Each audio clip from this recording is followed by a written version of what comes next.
Capítulo 20. La única opción posible. La horda cargaba de nuevo entre rugidos de alegría, aunque los arqueros y magos de Nesme diezmaban sus filas por docenas. Todos los días, la matanza se repetía y, aunque los cadáveres oscurecían los terrenos que rodeaban la ciudad, el ejército orco no parecía menos numeroso. Con los trolls y las criaturas de las ciénagas habiéndose sumado al asedio, Nesme estaba acosada desde los páramos del sur y también desde el norte y el este. En el interior de las murallas de la ciudad, el abatimiento iba a más. Drist, Catibrie y los otros descansaban a la sombra de la torre junto a la puerta meridional durante una de las escasas treguas concedidas por el enemigo. Nesme está condenada salvo que alguien venga a ayudarnos, lamentó Bruenor. Si aguantamos hasta las primeras nieves, los orcos se largarán a toda prisa, replicó Atrogate. El Easis ya pasó y estamos en el Eint, recordó Bruenor, en referencia al 8º y 9º mes del año. Nos queda un mes por delante, quizá 2, hasta que caigan las primeras nieves, y todavía un mes más hasta que el invierno sea lo bastante frío como para ahuyentar a esos perros hambrientos. Pues recemos por un invierno prematuro, dijo Regis. Hasta un mes puede ser demasiado para Nesme, señaló Wulfgar. Todos los sacerdotes de la ciudad están ocupados con los heridos, tanto de día como de noche, y el número de incapacitados crece a diario tras cada ataque. Me temo que hay más gente acostada que de pie. La ayuda vendrá, afirmó Bruenor con determinación, y todos advirtieron que su mirada se dirigía al norte, hacia donde estaba Mithril Hall. Eso no parece muy prometedor, comentó Regis, y todos se volvieron hacia él. El alflín señaló al otro lado del patio, por donde se acercaba el primer orador, Holenfirth, junto a una de las magas que había luchado junto a Catibrie durante el primer combate. Era la anciana maga del conjuro de excavación. Las expresiones taciturnas de ambos confirmaron el comentario de Regis. ¿Novedades?, preguntó Drist a los recién llegados. Holenfirth cedió la palabra a la maga. He pasado el día haciendo conjuros de evidencia lejana, explicó la anciana. No hay ayuda en camino. Los enanos permanecen en sus madrigueras, declaró el primer orador. Y hay un ejército acampado ante cada una de sus puertas. ¿Es que el número de orcos en el mundo es infinito? Uno ya es demasiado. Si me preguntas a mí, refunfuñó Bruenor. Y Drist no dejó de notar la mirada de reproche que le dedicó su amigo el enano. Era evidente que la firma del tratado pesaba cada vez más en el ánimo del pobre Bruenor.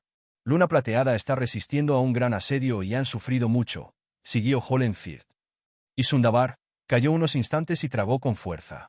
Los ojos se le humedecieron y los compañeros comprendieron que las noticias iban a peor. Sundabar ha caído, dijo al fin. La ciudad está en llamas, las murallas están derruidas. Ignoro los miles de defensores que habrán perecido, porque se rumorea que muchos consiguieron refugiarse en la gran ciudadela del centro de la ciudad. Cierto, los he visto allí dentro, rodeados por miles de orcos, afirmó la anciana maga. No hay forma de que escapen. ¿Abandonarán la ciudadela? No te quepa duda, arguyó Holenfirth, hacia las cavernas de Semprefogo. No van a resistir mucho tiempo, sobre todo ahora que muchas flechas ha conquistado la ciudad y los orcos tienen donde pasar el invierno. Por lo tanto, los orcos se harán con la ciudadela, razonó Regis. Cierto, y habrá una nueva fortaleza orca entre nosotros, añadió Bruenor, pateando el suelo con fuerza. Podríamos intentar huir hacia el oeste, sugirió Regis. Hacia las tierras de las tribus Ulfgard, lejos de esta oscuridad perversa, añadió Wulfgar. ¿Rendir Nesme?, preguntó Holenfirth, su voz teñida de indecisión e incluso de ira. ¿Cuánto resistiremos?, preguntó Regis. Aunque el invierno suponga una tregua, con Sundabar en manos de... No, respondió Holenfirth con determinación. Moriremos aquí, hasta el último hombre, antes de rendirnos. La primera vez que llegó Oboul, abandonaron Nesme, apuntó Drist. Otros tiempos, replicó de inmediato el primer orador. Y esperábamos la llegada de Luna Plateada con la esperanza de recuperar la ciudad en poco tiempo. Nesme era una ciudad pequeña en aquel entonces, añadió la anciana maga. Apenas contaba con una muralla digna de ese nombre. Pero no construimos la fortaleza para salir huyendo. Bueno, no podemos quedarnos sentados rezando para que nieve, replicó Bruenor. Nos tenemos que marchar, elfo. Miró a sus amigos, y a Atrogate. Nos abriremos paso hasta Mithril Hall y ayudaremos al rey con Nerad a librarse del hedor de los orcos. Luego iremos a por esos orcos y les daremos lo suyo. Y cada ciudad que liberemos, serán más soldados para nuestras filas. Un plan estupendo, dijo Holenfirth. No conseguirás acercarte a Mithril Hall, aunque te acompañe toda Nesme, dijo la anciana. Mediante mis conjuros he conseguido ver la ciudad de los enanos, y está rodeada por miles y miles de orcos. Muchos marchan al sur, hacia Luna Plateada, pero otros tantos vuelven desde el frente para acampar alrededor de las ciudades de los enanos. No conseguirás acercarte a sus puertas, y aunque lo consiguieras, los enanos no te las abrirían. Bruenor buscó el apoyo de Drizzt. Al oeste, dijo el Drow, tanto a Bruenor como a Hollensfirth. Es la única dirección viable. El primer orador iba a discutir de nuevo, su gesto fruncido, cuando Regis los interrumpió a todos. Hay una forma de llegar a Mithril Hall. Todos se volvieron hacia él, y hasta él pareció sorprendido ante sus palabras. Quizás tú sí puedas, disfrazado, dijo Drizzt. ¿Conseguirá un chamán goblin alcanzar su meta? ¿Con una escolta Drow? No os abrirían las puertas, dijeron Bruenor y Hollensfirth a una. Iremos los 5, dijo Regis, y al ver a Atrogate entre sus amigos, rectificó. Los 6.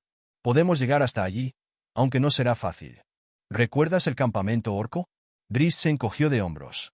En realidad, solo había visto el campamento desde lejos. Hay unas rocas caídas y una cueva muy profunda, explicó Regis. ¿Cómo de profunda? Preguntó Drizzt, que empezaba a comprender las intenciones del otro. Las tribus goblin y los ogros que reforzaron el ataque llegaron al campamento a través de los túneles, contó Regis. Los túneles llegan hasta la Antípoda Oscura. Estoy seguro, estuve allí dentro. Drizzt consultó a Bruenor con la mirada. No estamos ni a 80 kilómetros de Mithril Hall. Elfo, dijo este, su voz teñida de esperanza. Abuelo de pájaro, replicó el Drow. En la Antípoda Oscura y sus caminos retorcidos. Al norte en línea directa, arguyó Bruenor. Drizzt lo meditó durante un buen rato. La Antípoda Oscura no era un lugar seguro. Eso era evidente. Pero con el apoyo de sus formidables amigos, podrían sobrevivir si viajaban por los túneles superiores. Vale la pena intentarlo, afirmó Hollensfirth. Hasta es posible que encontremos una puerta trasera por la que puedan salir los míos, dijo Bruenor. Los Batleamer salen a hurtadillas y aplastan a los perros que rodean Nesme. Y entonces Nesme acude al norte para ayudar a Mithril Hall a despejar sus puertas de esos puercos. El enano miró al primer orador, que respondió con un gesto vago. Tanto Drizzt como Bruenor comprendieron el porqué de las reticencias de Hollensfirth, dada la historia llena de desencuentros entre las dos ciudades. Si conseguían romper el asedio a la ciudad, los jinetes de Nesme acudirían antes al este, en auxilio de Luna Plateada. Sin embargo, Drizzt sabía que las opciones de supervivencia en Nesme eran escasas, por no decir inexistentes. Dudaba que Nesme resistiera hasta el invierno, y si al final Hollensfirth intentaba huir hacia el oeste, sería a costa de miles de vidas. No, solo quedaba un camino. Podemos lograrlo, insistió Regis. Drizzt miró a Catibrie, quien se mostró de acuerdo. Es un plan desesperado, señaló el Drow. ¿Se te ocurre otro mejor, elfo? Preguntó Bruenor.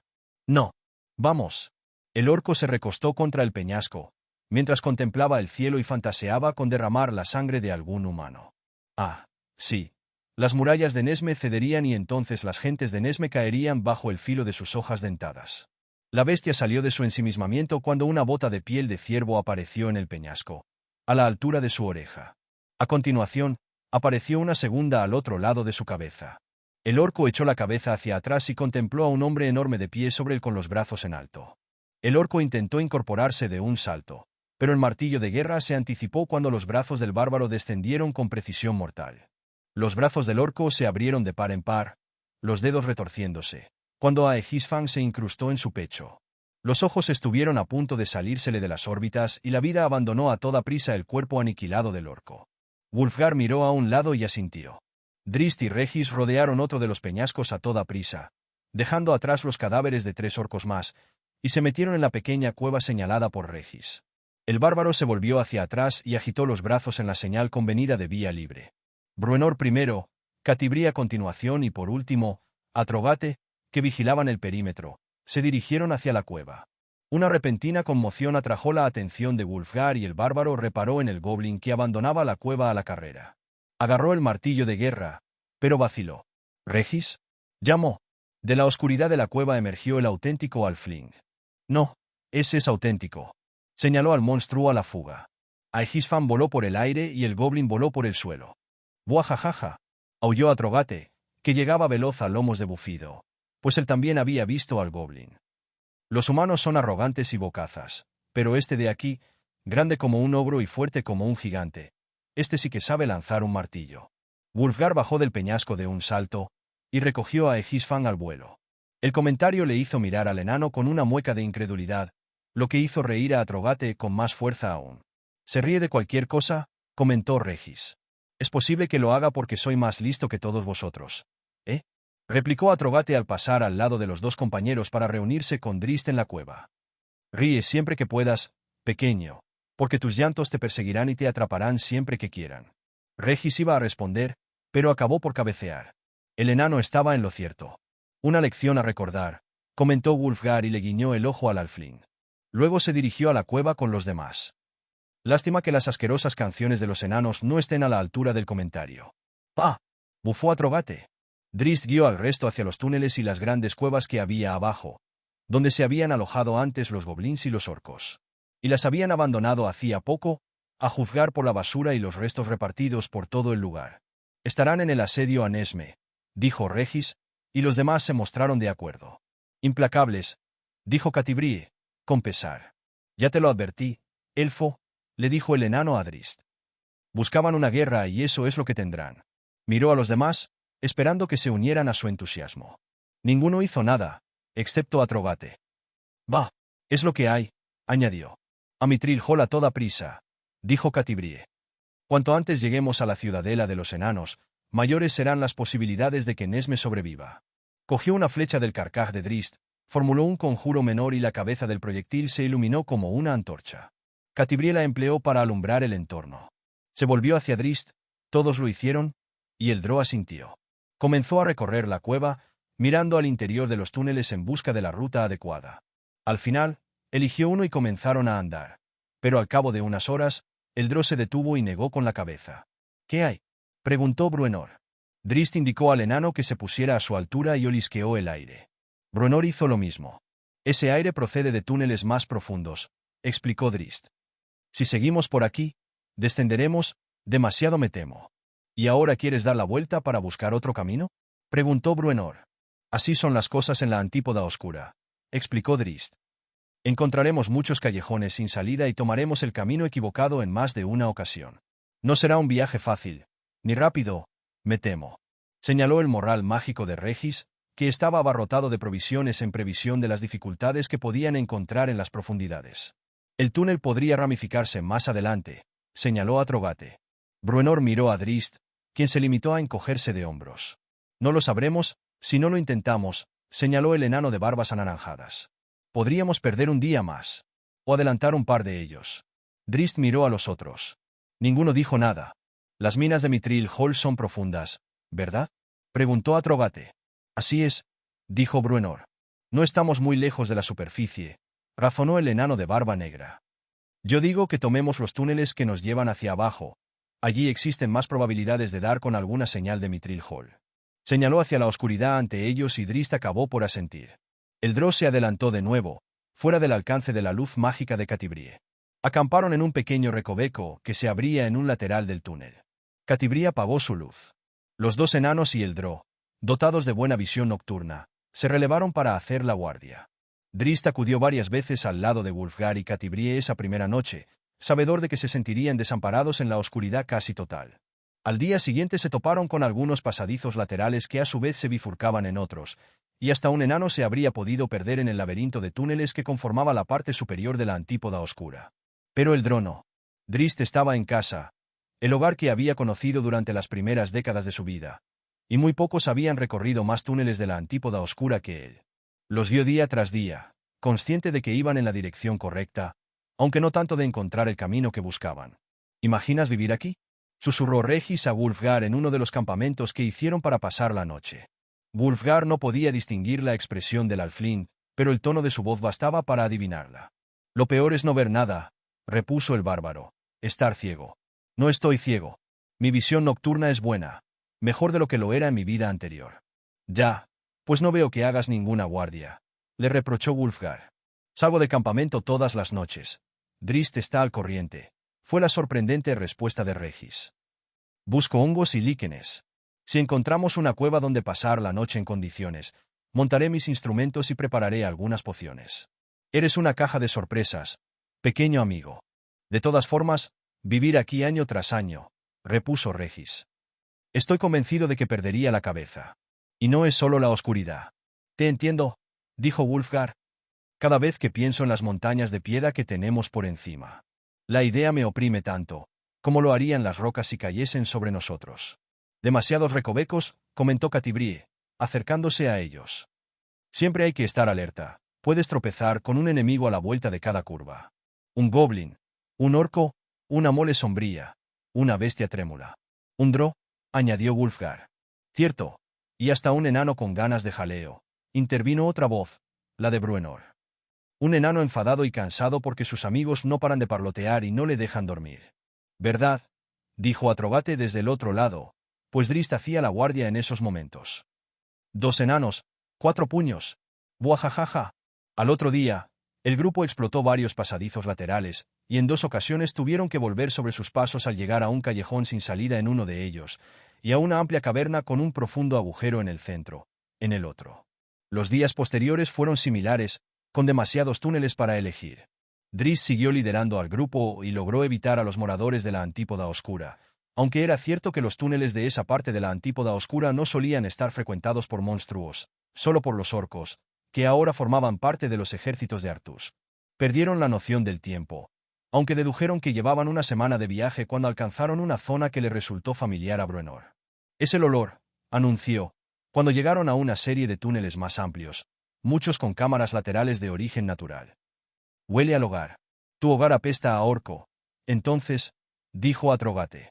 Los demás se volvieron hacia el enano de barba negra, sorprendidos ante el comentario. No digo que no, reconoció Bruenor. El hedor está en el aire, pero hay algo más. Este lugar me resulta familiar. A pesar de las palabras de Bruenor, no tardaron en encontrar rastros que confirmaban el comentario de Atrogate. Señales que delataban la presencia de orcos en esos túneles. A la vuelta de un recodo en un túnel estrecho y sinuoso, se toparon con Drist, que los aguardaba a unos pasos más adelante. El drow tenía la mano en alto para que se detuvieran. Alambre, musitó Drist, y señaló al suelo. Catibrie bajó la antorcha y su luz reveló la presencia de un hilo que iba de un lado al otro del pasadizo.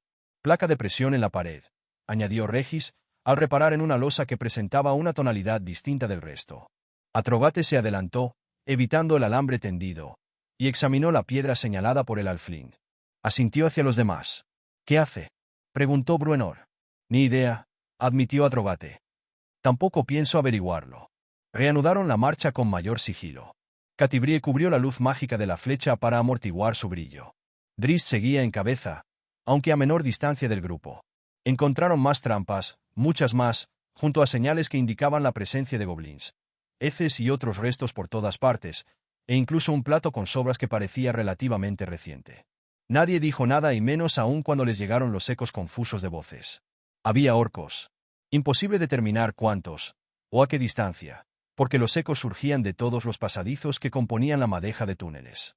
Adoptaron la formación de combate, con Drist por delante, Bruenor y Atrogate flanqueando al drow, Wulfgar y Regis en la retaguardia y Catibrie en el centro del grupo para lanzar su magia en cualquier dirección. Con cada paso, aumentaba la tensión.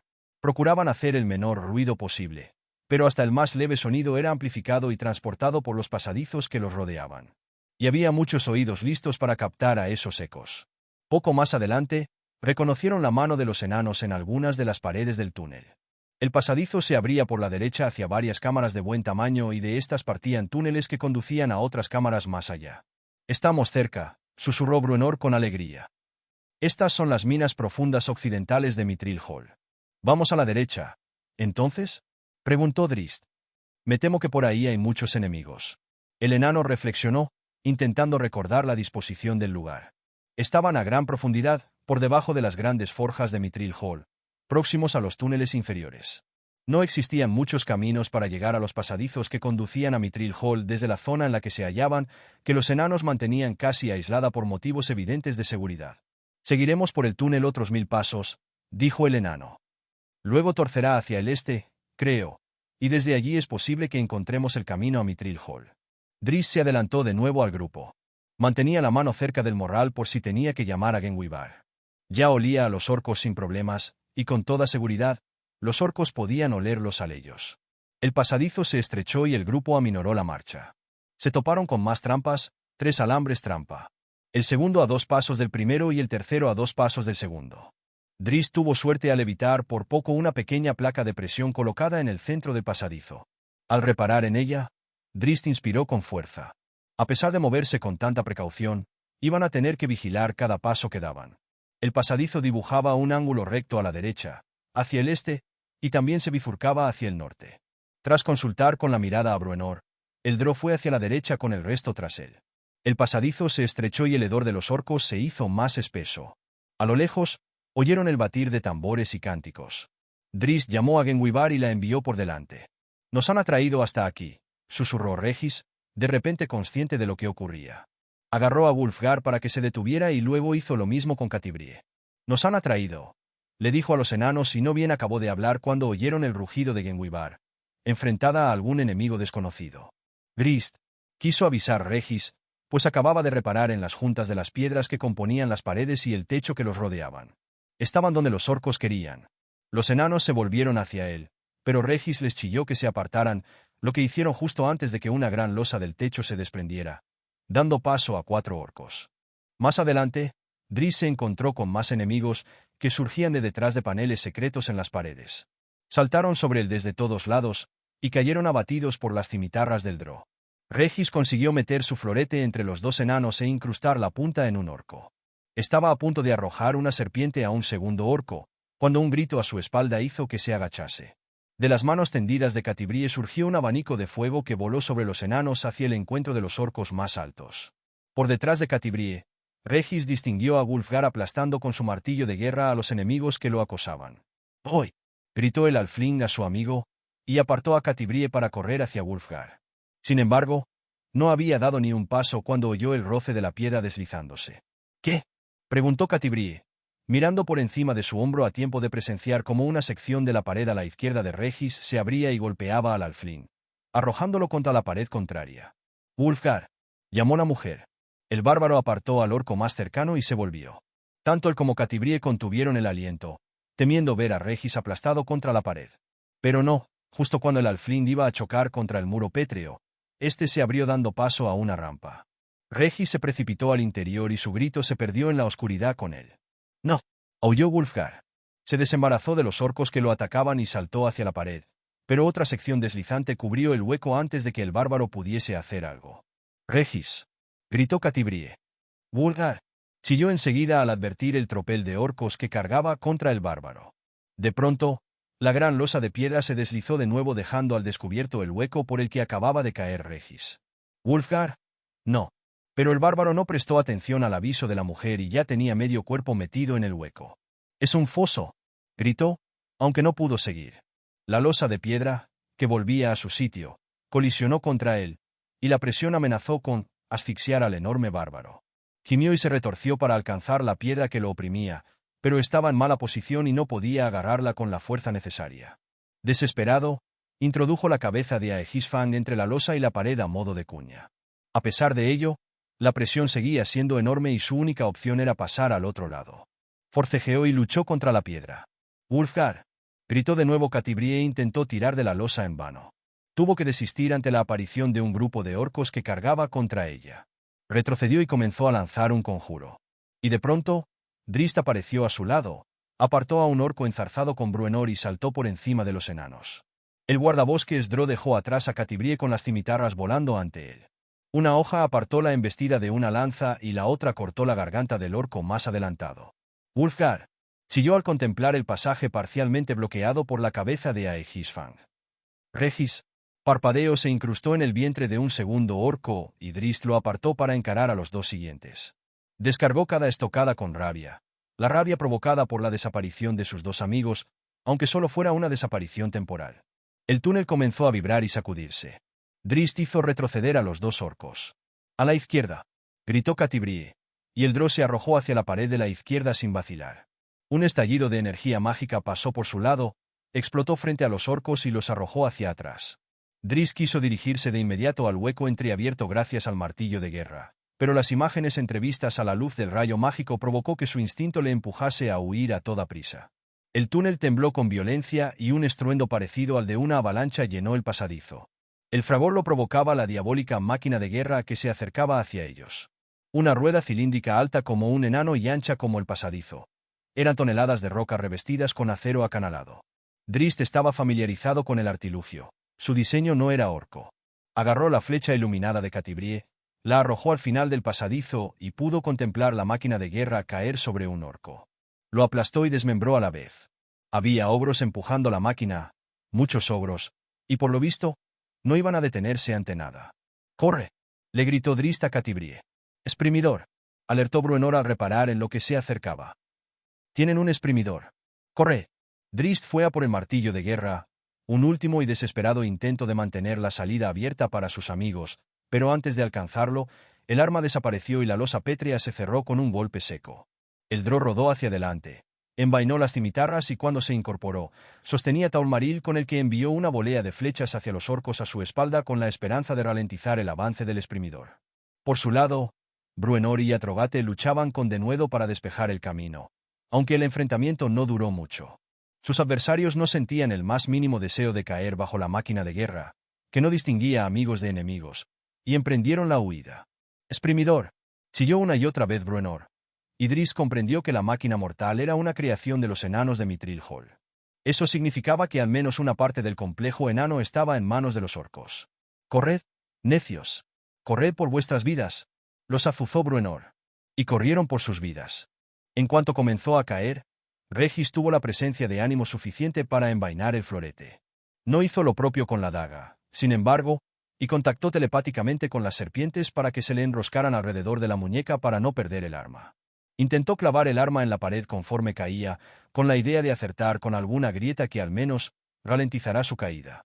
Rebotó y rodó sobre sí mismo sin control a lo largo de la rampa, y también cayó a plomo al encontrarse con algún desnivel. Tenía el cuerpo dolorido y amoratado, y sintió el sabor de la sangre en la boca. Procuró formar un ovillo con los brazos y las piernas para evitar las colisiones y acabar con un hueso roto, o algo peor. De pronto, se le ocurrió una idea y metió la mano en su morral mágico. ¿Cómo deseó poder cobijarse en el espacio extradimensional del morral en esos momentos? Atrajo mentalmente su bolsa de pociones. Se movió deprisa, intentando recordar el orden de las ampollas en las sujeciones de cuero bajo la solapa de la bolsa. Cayó por encima de otro escalón y no pudo retener un grito al volar en la oscuridad. Se golpeó la cabeza en el techo, gruñó al caer de nuevo al suelo, y siguió rodando por la rampa, que trazaba una curva en ese punto. Extrajo una pequeña ampolla, se la metió sin más en la boca y la rompió con los dientes. Pensó que había reaccionado muy tarde al distinguir el final de la rampa, iluminada por fogatas y la luz de antorchas. Movió los pies de un lado hacia otro para ralentizar la velocidad de descenso, y de pronto el pie izquierdo se le trabó por efecto de la poción y casi se descoyuntó la rodilla al girar sobre sí mismo con brusquedad. Se desplazó empleando las habilidades adquiridas gracias a la poción, cuando oyó que algo descendía por el túnel hacia él. Tuvo que trepar por el lateral del pasadizo a toda prisa. Alcanzó el techo, donde se agachó boca abajo. Desde allí pudo distinguir lo que le aguardaba al final de la rampa. Una horda de orcos y ogros de gran tamaño. Desde arriba le llegó el estruendo del que caía, y reconoció el gruñido de Wulfgar. Se volvió con pocas esperanzas de detener el descenso del bárbaro o tan siquiera amortiguarlo. Wulfgar pasó como una exhalación. «No», musitó Regis al ver al bárbaro precipitarse por el tramo final de la rampa, que se abría en el techo de la caverna, desde donde cayó al suelo. Los monstruos se arrojaron sobre él, dándole puñetazos, patadas y empleándose a fondo con los mazos. «Oh, no», repitió Regis. Quería ayudar a Wulfgar, pero los orcos cubrían el cuerpo del bárbaro. Eran demasiados. Regis se acercó poco a poco para ver mejor qué ocurría. No había nada que hacer. La horda se marchaba, arrastrando a Wulfgar por los tobillos. La forma en que el cuerpo de su amigo rebotaba sobre el suelo, la flojedad de sus miembros, hicieron temer a Regis lo peor. Los monstruos cargaron con él a hombros y se marcharon entre aclamaciones y saltos de alegría. El cuerpo de Wulfgar rebotaba al son de la danza macabra de sus porteadores. «No», repitió por tercera vez Regis. Echó un vistazo al túnel por el que había caído y meneó la cabeza. Su poción no duraría lo bastante para alcanzar el túnel donde se había separado de sus compañeros y no tenía otro elixir con efectos similares. Tampoco iba a dejar atrás a su compañero caído. Se arrastró hacia la boca del pasadizo y se asomó al otro lado. Distinguió lo que sin duda era el corazón de un complejo orco repleto de orcos y goblins. Desde donde estaba, vio a varios de los monstruos. «Oh, no», exclamó una vez más.